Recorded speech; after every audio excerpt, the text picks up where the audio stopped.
안녕하세요. 영화인문학 강사 안혜숙이라고 합니다. 저는 여러분들하고 같이 영화인문학이라는 타이틀로 수업을 하는데요. 영화인문학은 말 그대로 영화를 보고 인문학적인 내용들을 결합시켜서 토론하기도 하고 그거에 대한 내용들을 분석하는 그런 수업을 진행하고 있습니다.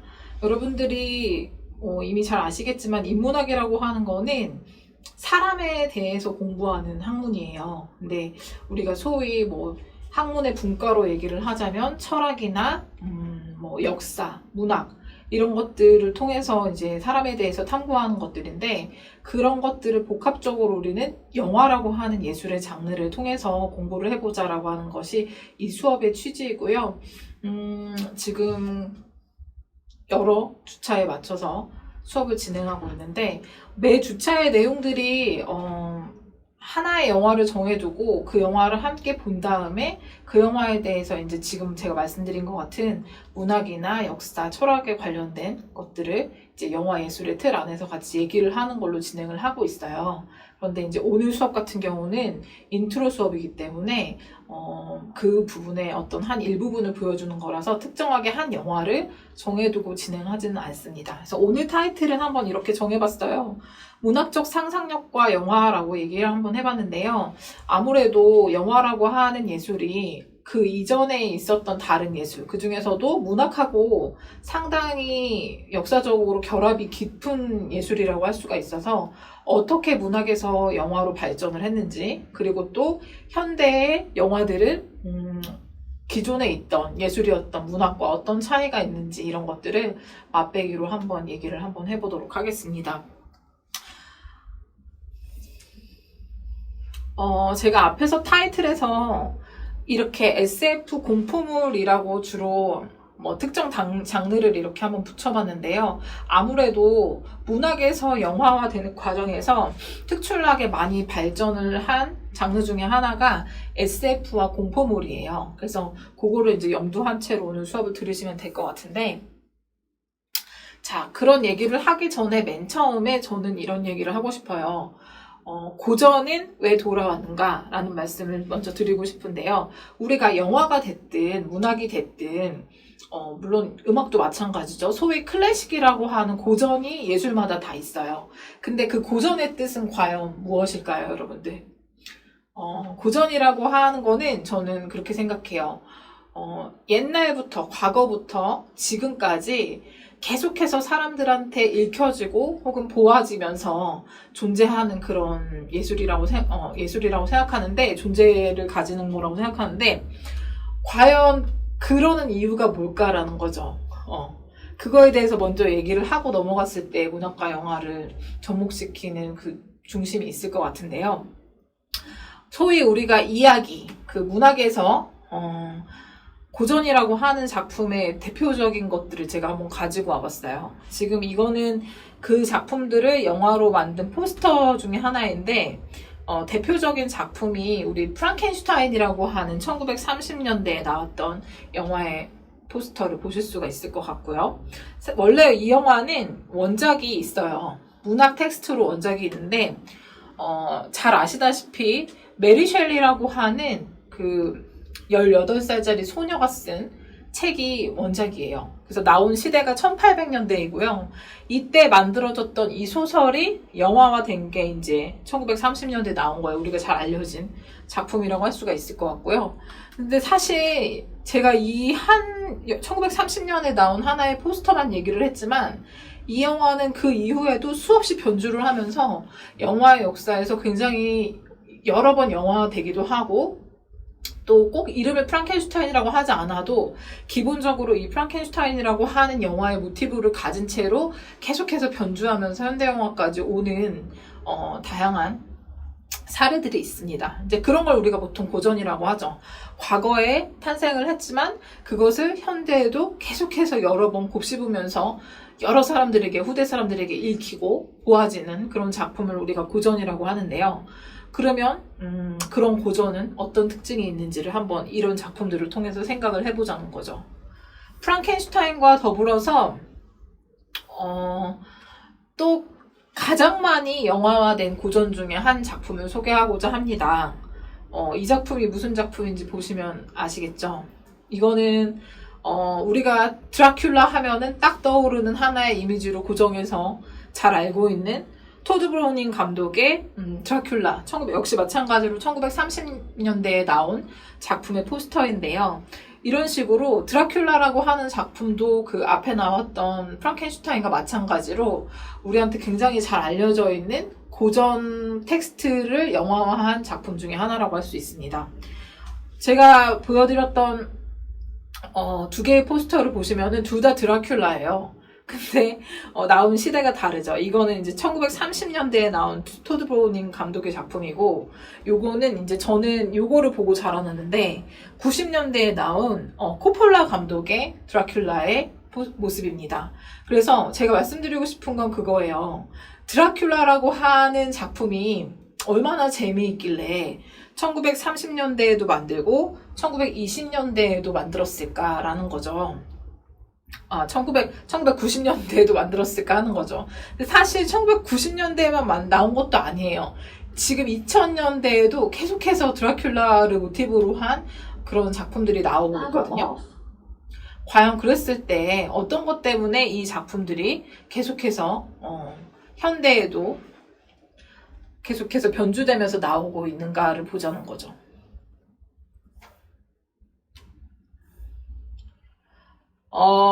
사실 이 드라큘라라고 하는 작품도 소설의 원작이 있습니다. 마찬가지로 1800년대에 나온 브램 스토커라고 하는 소설가의 작품인데요. 원작이 이름이 드라큘라예요. 그래서 여러분들이 잘 아시다시피 드라큘라는 그 드라큘라라고 하는 소설에 나오는 그 백작의 이름이에요. 그래서 우리는 그 소위 드라큘라의 그 원래 뭐라 그러죠? 동기가 뭡니까? 원래 흡혈귀예요. 흡혈귀. 그래서 흡혈귀라고 하는 하나의 그 캐릭터를 드라큘라라고 하는 이름을 부여해갖고 지금 부르고 있지만 사실상 흡혈귀라고 해서 모두 드라큘라는 아니죠. 근데 왜 우리가 이런 캐릭터들만 나오면 드라큘라라고 얘기하냐는 거죠. 그만큼 우리한테 많이 알려진 작품이기 때문에 그렇게 얘기하는 건데요. 사실은 이게 지금 온라인 강의라서 영상을 보여드릴 수 있는 조건이 아니어서 지금 이렇게 캡처 화면으로만 보여드리고 있는데, 이런 작품들을 제가 추천을 해드리면 좀 유튜브나 이런 곳에서 좀 찾아보시기를 권합니다. 그래서 이 작품은 지금 1922년에 나온 무르나우 감독의 노스페라투라고 하는 작품이에요. 그래서 최초의 흡혈귀 영화라고 해서 알려진 작품인데요. 보시다시피 지금하고는 영화적 환경이 많이 다르기 때문에 흑백으로만 되어 있어요. 그래서 보시면은 지금 굉장히 그 커다란 그림자로 기괴하게 지금 그 당시에 어떤 흡혈귀의 모습을 보여주고 있는데, 우리가 잘 알고 있는 흡혈귀의 모습하고는 사뭇 다르죠. 우리가 알고 있는 흡혈귀의 모습은 이게 전형이에요. 그래서 사실상 우리가 드라큘라라고 하는 어떤 영화적 캐릭터로서의 흡혈귀를 우리한테 각인시켜준 작품은 이 작품이에요. 토드 브로우닝 감독의 작품. 그래서 왜 이빨이 뾰족하고 망토를 두르고 죽일 때는 이렇게 심장에 못을 박아서 죽이고, 그리고 피로 전염시키고, 뭐 이런 것들을 우리가 공식적으로 드라큘라 하면은 사실상 실제 존재하지 않지만 그런 캐릭터의 특성을 부여해준 작품이 이 작품이잖아요. 근데 제가 말하고 싶은 건 그거예요. 과연 이 작품이 뭐가 그렇게 재밌어서 90년대에도 나오고 1930년에도 나오고 1800년대에 만들어진 작품인데 그러냐는 거죠. 마찬가지로 프랑켄슈타인도 마찬가지예요. 뭐가 그렇게 재밌어서 그 이후에 2000년대까지도 이 프랑켄슈타인의 모티브를 계속해서 영화로 끌고 와서 문학에서부터 시작한 텍스트를 영화까지 가지고 왔느냐라는 것을 얘기해보자는 거죠. 저는 그래서 그러한 특성 중에 가장 중요한 거를 현재성이라고 봐요. 현재성이라는 건 뭐냐면 아까도 제가 말씀드렸다시피 고전이라고 하는 것이 과거에 존재했지만 그 과거에서도 그 과거에 만들어졌던 그 당대에도 의미가 있었지만 그 의미가 지금 몇백 년이 지난 2000년대에도 충분히 동시대의 어떤 현재적 가치를 가지면서 존재하는 그 특징, 그걸 현재성이라고 저는 생각하거든요. 근데 그걸 가진 작품을 우리가 고전이다 이렇게 말할 수 있을 것 같아요. 그래서 고전의 특징은 저는 현재성이라고 생각하는데, 그러면 그런 가치가 뭘 있는지 한번 얘기를 해보도록 할까요? 여러분은 프랑켄슈타인이라고 하는 작품을 뭐 책으로 다 읽어보진 않으셨다고 하더라도 언젠가는 한번 영화화된 걸로 본 적이 있으실 거예요. 그리고 꼭 프랑켄슈타인이라고 하는 이름으로 된 작품을 보지 않더라도 어떤 변주된 형태의 현대 영화로 프랑켄슈타인의 모티브를 가지고 있는 영화를 본 적이 있으실 거예요. 프랑켄슈타인이 어떤 캐릭터인가요?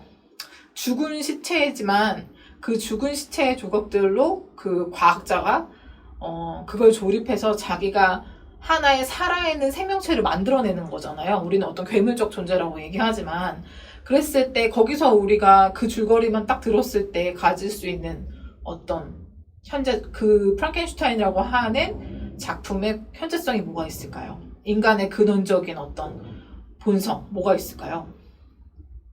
뭐 조물주가 되고 싶어하는 인간, 신의 영역을 뛰어넘고 싶어하는 인간의 욕망, 뭐 이런 것들을 얘기할 수가 있겠죠. 그게 제가 하나의 예를 든 거지만 그런 것들이 오늘날까지도 계속해서 그 프랑켄슈타인에서 얻을 수 있는 가치로 지금까지 끌고 오면서 영화화되고 작품화 될 수 있다는 거죠. 드라큘라도 마찬가지예요. 드라큘라는 사실상 드라큘라라고 하는 백작의 이름에서 시작을 했지만 오늘날 우리가 지금 현대 영화에서 뭐 뱀파이어물 이렇게 얘기하는 흡혈귀물들이 나오는 어떤 그런 호러 영화들에서 모티브로 가지고 왔을 때 어떤 현재성을 가질 수 있을까요? 이 드라큘라의 가장 큰 특징이 뭡니까? 피를 빨아서 전염시키고 그 전염된 상태의 드라큘라는 어떻게 유지가 되죠? 죽지 않고 영생을 할 수 있습니다. 그래서 영생을 하고 싶어 하는 어떤 인간의 욕망, 또 그런 쪽으로 우리가 생각을 해볼 수가 있겠죠. 그리고 전염을 시켜서 세력을 넓히고 싶어 하는 욕망, 그리고 또 한편에서는 전염당하지 않고 싶어 하는 어떤 오염에 대한 불안감, 이런 것들을 우리가 다 이런 작품들에서 깨달을 수가 있을 것 같고, 그 작품들은 현대 영화에도 쭉 넘어와서 다른 모티브로, 다른 영화의 형태로 옮겨질 수 있다는 거죠. 그래서 그러한 어떤 지금 말씀드린 것 같은 현재성을 가진 그런 가치들을 가지고 현대 영화에도 끊임없이 영향을 주고받을 수 있는 이런 작품을 우리가 고전이라고 할 수 있을 것 같습니다. 자, 그래서 문학 작품에서 영화로 넘어올 때 이제 영화가 되는 것들은 거의 이런 고전성을 가진 것들이 많을 수밖에 없어요. 왜냐하면 그때 당시에만 의미가 있는 작품이라고 한다고 하면 그걸 굳이 우리가 2000년대까지 가지고 와서 영화로 만들지 않겠죠. 그래서 그런 고전적 특징들을 가진 작품들이 현대 영화에 영향을 미치는 것들이 뭐가 있을까를 이걸 보시면서 좀 더 꼽아보시면 좋을 것 같고요. 그래서 아까 제가 그 말씀을 드리려다 말았어요. SF나 아까 말씀드린 것처럼 호러 영화, 이런 장르들이 굳이 문학 작품으로 있었던 것을 영화화 시키기에 더 좋은 고전 작품인 이유 중에 하나가 뭘까요? 저는 아무래도 기술 때문이라고 생각해요. 영화라고 하는 장르, 예술 장르는 다른 예술들하고는 다르게 기술이 있어야만 탄생되는 예술이었어요. 그래서 우리가 보통 문학이나 음악이나 미술 이런 것들은 누가 만들었는지 그 기원을 알 수가 없어요. 우리가 막 그 석기시대 때 벽화 그리면서 동굴에 벽화 그렸던 시절에도 미술은 있었거든요. 그리고 우리가 음악을 피아노로 칠 수 없었을 때에도 그냥 이렇게 흥얼거리기만 했던 시대에도 음악은 존재했었어요.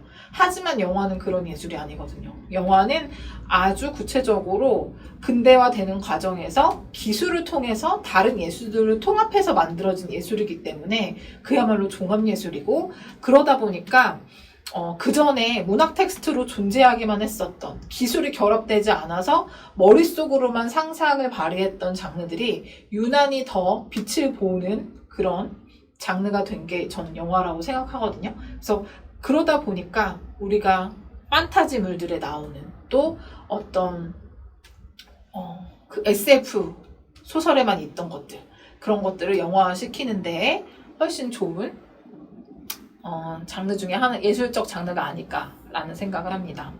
자, 그러면 갑자기 좀 분위기가 완전히 전환되어서 다른 얘기이긴 하지만, 그래도 우리는 한국이기 때문에 한국 안에서 문학이 어떻게 영화화 되었는가를 한번 얘기를 해보면 좋을 것 같아요.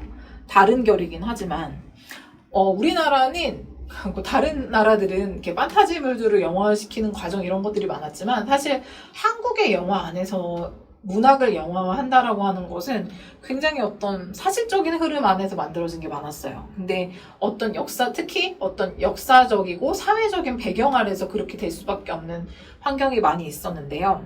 예를 들면은 대표적인 작품으로 60년대에 나왔던 그 유현목 감독님의 오발탄이라고 하는 작품을 예로 들 수가 있을 것 같아요. 근데 유현목 감독님 같은 분은 특히 한국 영화 안에서 문학 작품을 영화화하는데 굉장히 많은 공을 들이셨던 분으로 알려져 있는데, 이 시대에는 한국 영화가 막 그렇게 발달을 하고 싶어도 좋은 시나리오가 없던 시절이었어요. 그래서 많은 사람들이 영화를 보기는 했지만, 이제 유현목 감독님 같은 분들이 좋은 시나리오로 좀 더 미학적으로 괜찮은 영화를 만들고 싶으셨을 때 이제 어디서 힘을 빌리셨냐면, 이제 좋은 문학 작품을 영화화하는 걸로 많은 공을 들이셨죠. 그래서 그런 것들을 우리가 소위 문예영화, 이런 흐름으로 얘기를 하곤 하거든요. 그래서 한국 영화 안에서는 독특하게도 문예영화라고 하는 하나의 흐름으로 문학을 영화화하는 그런 시대적인 흐름이 있습니다. 영화사 안에서. 자, 그리고 또 한편에서는 어떤 일이 있었냐면, 70년대에는 60년대가 굉장히 영화를 많이 보고 흥행했던 시대라고 한다라고 하면, 70년대는 한국 사회 안에서 굉장히 영화적 침체기였어요. 왜냐하면 이제 아무래도 군부 독재 시대였고, 또 막 텔레비전도 나오고 이러다 보니까 영화가 다른 매체들하고 경쟁도 해야 되고 이러다 보니까 굉장히 영화만의 특성으로 사람들을 끌어모을 수 있는 장치들이 많이 없었어요. 그래서 그런 불황을 타개하기 위해서 이제 만들어졌던 흐름 중에 하나가 통속 소설들 있죠. 굉장히 막 그 당시에 특히 이 이장호 감독님하고 작품을 많이 하셨던 이제 그 작가 중에 한 분이 최인호 씨인데, 그분의 어떤 그런 대중적이고 통속적인 소설들을 가져다가 이제 영화화 하는데 많이 결합해서 작업을 하셨고, 그것이 이 당시에 어떤 70년대의 작품들을 이제 구성하는데 중요한 한 흐름이 되었습니다. 그래서 이런 흐름으로 한국 안에서도 문학을 영화와 이렇게 결합시켜서 움직이게끔 하는 흐름이 영화사 안에 있었다라고 하는 것을 상식적으로 알아두시면 좋을 것 같아요. 자, 근데 그러면 60년대, 70년대 그런 흐름 안에서만 문학은 영화와 결합을 했었던 거고, 오늘날 2000년대 이후의 작품들에서는 그런 흐름이 많이 없냐, 문학은 과거의 것이고 영화는 오늘날의 것이고 이렇게 분리돼서만 존재하느냐, 저는 그렇다고 생각하진 않거든요. 왜냐하면 요즘 감독들이 막 본인이 시나리오 쓰고 본인이 만든 것들로 이제 영화까지 쭉 가는 흐름이 많이 있지만, 사실 끊임없이 문학과의 관계를 주고받으면서 존재하는 감독들이 많이 있어요. 특히 우리나라에 잘 알려진 대표적인 감독들이 그 작업들을 하고 있다고 저는 생각하는데, 제일 유명한 감독 중에 한 분이 박찬욱 감독이시잖아요. 그래서 박찬욱 감독은 모든 작품이 다 그런 건 아니지만 굵직굵직한 작품에서 이렇게 문학적 텍스트를 밑바탕에 원작을 두고 있는 작품들이 꽤 있었어요. 그래서 잠시 소개를 하자면 지금 2016년에 나온 아가씨라고 하는 이 작품 아시죠? 김태리 씨와 김민진 씨가 나온 이 작품 같은 경우는 원작이 2002년에 지금 세라 워터스라고 하는 장편 소설을 원작으로 하고 있습니다. 그래서 실제로 이 작품이 우리는 지금 한국적 배경에 지금 서양의 것들을 가지고 온 거지만 그 서양 안에서 이 당시에 그 당시 어떻게 보면은 서양으로 치면 사극이죠. 그들만의 사극으로 이거를 많이 만들었었어요. 그래서 영화로도 나왔었고, 이건 지금 제가 가지고 온 거는 BBC 그 드라마의 포스터거든요. 그래서 드라마라도 만들어지고 꽤 인기를 많이 끈 작품인데 그 작품을 우리식으로 가지고 온 거예요. 그래서 지금 보시면은 이 포스터에 여성들의 입고 있는 옷 보이시죠? 이 코르셋이나 이 드레스들 막 보시면 아시겠지만 우리 눈에도 이미 익숙한 어떻게 보면은 서양의 사극에서 보여주는 굉장히 익숙한 모습이잖아요. 이게 이제 서양으로 치면 어디를 얘기하면 빅토리아 시대의 주로 모습이라고 할 수가 있는데 우리가 잘 알고 있는 어떤 뭐라 그럴까, 증기기관차 나오고, 막 이렇게 근대화되는 과정 안에서의 서양의 과학이 발달하고, 이제 중세를 넘어서서 인간을 중심으로 하는 어떤 그 흐름에서 서양의 우리가 떠오르는 거 있죠. 중절모 쓰고, 지팡이 들고, 드레스 입고 하는 그 모습에서의 어떤 서양의 모습들을 잘 보여주는, 시대상을 보여주는 작품이라고 할 수 있는데, 근데 그들한테는 그렇게 할 수 있지만 이걸 한국으로 가지고 온다고 하면 어떻게 하겠어요? 이대로 그대로 가져올 수가 없잖아요. 박찬욱 감독이 만드시는데 굳이 저 작품들을 막 서양인들을 데려와서 우리가 찍을 일은 없잖아요. 우리식으로 변주를 해야 돼요. 근데 그걸 저는 잘 하시는 분이 박찬욱 감독이라고 생각하는데 어떤 변주를 하셨냐. 우리 걸로 갖고 오되 시대적 배경을 저때에 딱 맞출 수는 없으니까 우리 안에서 본인만의 어떤 작품 안에서의 미장센들을 통일시킬 수 있는 하나의 시대적 배경을 일제시대로 잡은 거죠. 그러면서 요때 당시에 여성들이 드레스를 입은 모습, 그 다음에 한복이 같이 있는 모습. 그래서 요런 것들이 잘 결합되어 있는 우리만의 한국적인 정서. 저때와 비교해서 그대로 가져오는 게 아니라 우리만의 텍스트에서 변주시킬 수 있는 흐름을 박찬욱 감독의 세계관 안에서 가지고 온 작품이에요. 그래서 그렇게 보시면 될 것 같고, 그 다음에 요것도 마찬가지로 박찬욱 감독의 또 다른 작품인데 박쥐라고 하는 작품이 있거든요. 근데 이 작품은 원작이 우리 잘 학교 다닐 때 많이 들어봤을 거예요. 프랑스의 에밀 졸라라고 하는 작가의 테레즈 락갱이라고 하는 소설을 또 이렇게 원작으로 해서 가지고 왔는데 이 작품도 여러분들이 지금 영화로 찾아보시려면 있어요. 그래서 헐리우드에서 만든 영화로도 나와 있는 포스터를 제가 가지고 왔습니다. 그래서 마찬가지로 이것도 아까랑 같은 시대예요. 빅토리아 시대의 문화를 그대로 가지고 있고 우리가 알고 있는 중절모 쓰고 드레스 입는 여성들이 있는 서양의 전형적인 사극에서 보여주고 있는 서양의 모습을 그리고 있는 시대적 배경이에요. 근데 그때 시대가 어떤 시대냐면 윤리적 기술은 발달하고 이제 막 발명이나 이런 것들이 등장하면서 그 전과는 중세와는 또 다른 어떤 시대적인 흐름을 가지고 있지만 또 한편에서는 어떤 사회적 배경이 있었냐면 윤리적으로 굉장히 억압되어 있고 특히 여성의 성이 굉장히 억압되어 있는 시대였어요. 그래서 여성들이 자유롭지 못하고 굉장히 윤리적으로 억압받고 이랬던 시대였는데 거기에서 나타나는 스토리들이 주로 많은 거죠. 보면은 핑거 스미스도 마찬가지로 이건 넘어가고 여기서 설명을 할게요. 시간이 많이 없으니까. 자, 보면은 테레즈 락갱의 내용 줄거리는 그거예요. 굉장히 병약한 남편과 결혼한 여성이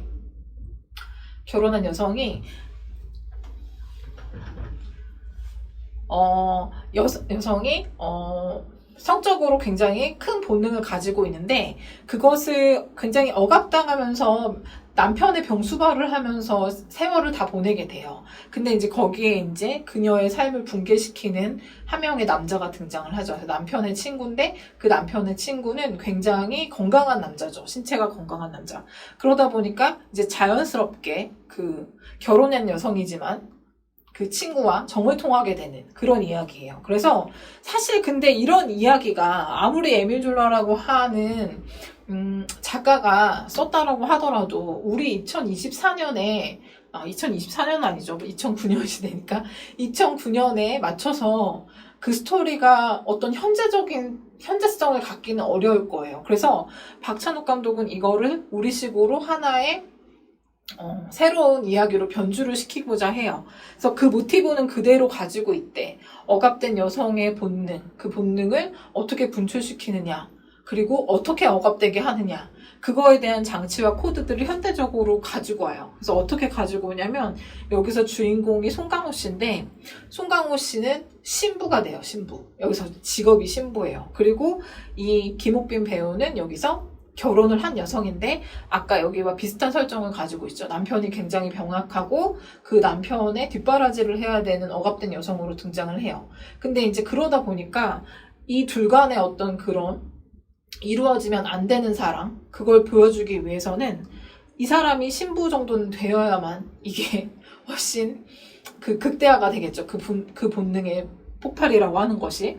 그래서 그런 코드를 가져오게 돼요. 그리고 여기에 더불어서 그 에로틱함을 굉장히 극대화시키기 위해서 흡혈귀라고 하는 캐릭터를 가지고 오게 되죠. 그래서 그게 제목이 박쥐라고 하는 이름을 갖게 되는데, 그래서 이제 제가 말씀드린 건 영화들의 굉장히 일부분이에요. 그렇지만 이제 설명하고자 했던 것들은 그런 내용이에요. 과연 문학을 영화로 끌고 왔을 때, 특히 고전 텍스트를 현재적으로 가지고 왔을 때 어떤 현재성을 가지면서 변주하느냐를 보여드리고 싶었는데, 내용적으로는 이렇게 지금 변주를 하지만 이제 또 그것을 문학에 있던 것을 영화로 가지고 오기 때문에 또 거기서 화면이나 화면의 구성이나 어떤 미장센이나 미학적인 특징들로 이것들을 또 변주하는 과정들에서 굉장히 탁월한 능력을 가진 사람이 이제 우리가 소위 한국에서 굉장히 유명하다라고 하는 박찬욱 감독의 특징 중에 하나라고 할 수가 있어요. 또 그거를 잘하는 사람 중에 한 사람이 누가 있을까요? 박찬욱 감독님과 마찬가지로 이제 쌍벽을 이루면서 한국에서 굉장히 유명한 감독 중에 한 분이 이제 봉준호 감독이죠. 봉준호 감독도 이걸 굉장히 잘하시는 분 중에 한 사람이에요. 그래서 보시면 이거는 이제 설국열차라고 하는 작품을 제가 대표적으로 가지고 왔는데 이 작품은 원래 원작이 만화예요. 그래서 그래픽 노블이라고 해서 그냥 이렇게 좀 요즘에는 만화도 굉장히 다양해요. 그것을 표현하는 방법이. 근데 이제 서점에 가시면 그래픽 노블 장르가 따로 있거든요. 그래서 만화라고 하기에는 글이 굉장히 많아요. 이렇게 소설의 형태를 띠고 있는 거죠. 노블의 형태를.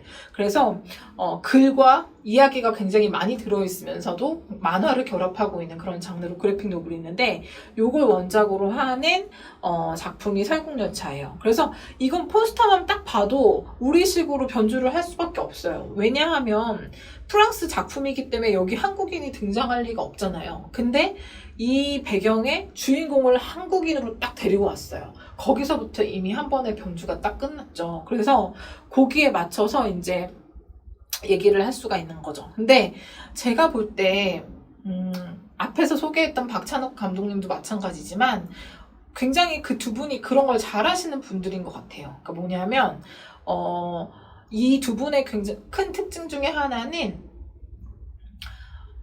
과거 원작이 있다 한데 그 원작을 신경 쓰지 않고 현대적으로 변주해서 어떤 현재적 가치 안에서도 이렇게 고정되지 않고 그것들을 과감하게 변주시킬 수 있는 능력이 있는 거. 그것을 저는 가장 큰 특징이라고 보거든요. 그래서 앞에서 말씀드렸던 그런 작품들을 지금 영화화하는데 큰 특징을 가지고 있습니다. 그리고 또 제가 해외 감독 중에 한 분으로 추천을 해드리고 싶은 분 중에 한 분은 요즘에 여러분들 아마 보셨을 거예요. 지금 두 번째 편이 나왔는데 듄2가 올해 나왔죠. 몇 달 전에. 그래서 지금 듄이라고 하는 작품을 영화화하신 걸로 가장 유명한데 최근에 캐나다의 드니 빌레보 감독을 저는 이제 추천해드리고 싶어요. 앞에 나왔던 한국의 박찬욱 감독, 봉준호 감독 이런 분들이 있다고 하면.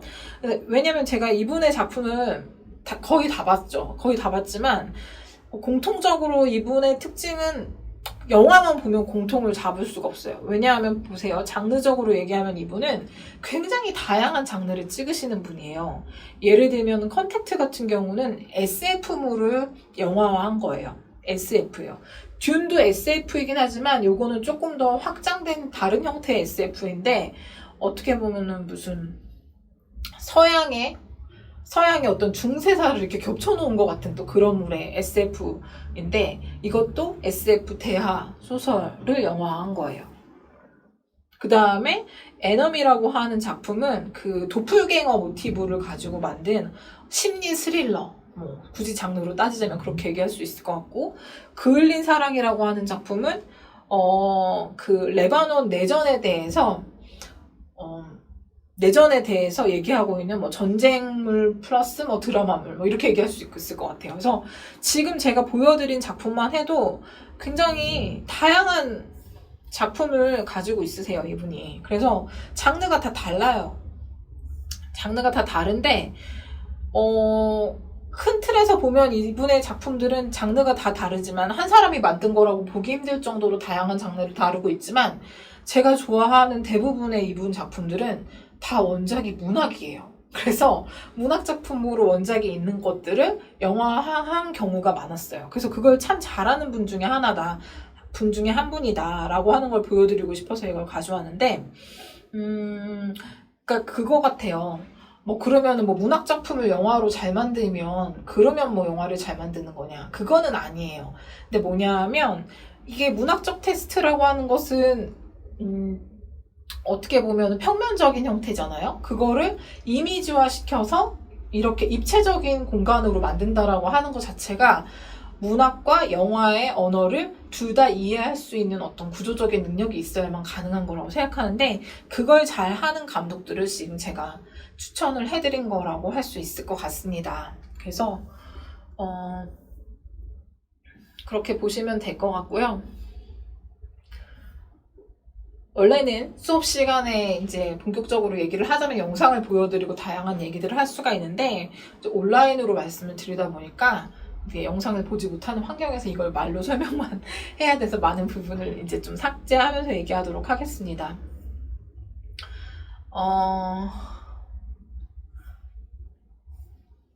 앞에서 문학 작품과 영화가 어떻게 결합되어서 문학이 영화로 이어져 왔는가에 대해서 얘기를 했다라고 하면, 그러니까 한마디로 얘기하면 영화와 문학이라고 하는 거는 뭐 과거에는 문학이었고 현재는 영화여서 이 두 개가 막 분리되어서 존재한다 이렇게만은 볼 수 없는 장르다 라고 하면서 서로 상호작용을 주고받는다라고 하는 걸 말씀을 드렸다라고 한다고 하면, 이제 이 이야기의 이 수업의 후반부는 어떤 식으로 진행되냐면 영화라고 하는 것이 그러면 기존에 있던 문학과는 어떻게 다른 예술인가 라고 하는 것을 말씀드린 대로 넘어갈 것 같아요. 그래서 아무래도 언어가 다르죠. 그래서 기존에 그 문학적 텍스트로 쓰고 있던 예술이라고 하는 장르가 영화로 넘어오게 될 때는 영화만의 시공간을 가지면서 영화만의 언어를 갖게 돼요. 그래서 그 언어를 구축하는 대표적인 어떤 기제들을 제가 여기다 이렇게 적어봤는데 사실 이거는 너무 도식적으로 그냥 말씀을 드리는 거고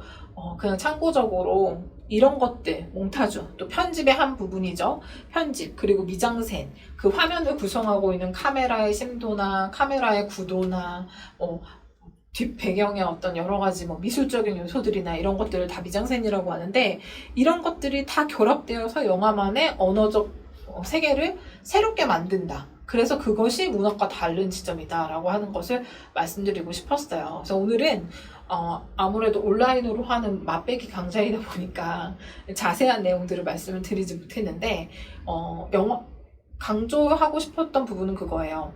영화라고 하는 것은, 영화 인문학이라고 하는 수업은 영화에 대한 얘기만 하는 것이 아니라 이 영화 한 편이 만들어졌을 때 그 영화가 가지고 있는 다양한 요소들 있잖아요. 그 영화를 텍스트로 하고 있는 어떤 문학과의 어떤 작용 안에서의 어떤 요소들이라던가, 또 영화만의 어떤 구성적인 미술적인 요소들이라던가, 또 그 영화의 내용적인 부분을 이해해야 되는 어떤 컨텍스트적인 어떤 문화 사회적인 부분이라던가 역사와 철학적인 부분이라던가 이런 것들을 다 한데 보는 것이 영화 한 편을 이해하는 데 중요한 구성 요소라는 걸 말씀드리고 싶었고, 그런 것들에 대해서 종합적으로 보는 시간이 영화 인문학 시간이다 라고 말씀을 드리고 싶었어요. 그래서 그런 것들을 같이 하는 수업이니까 여러분들이 보시고 마음에 드시면 함께 수업을 진행하도록 하겠습니다. 감사합니다.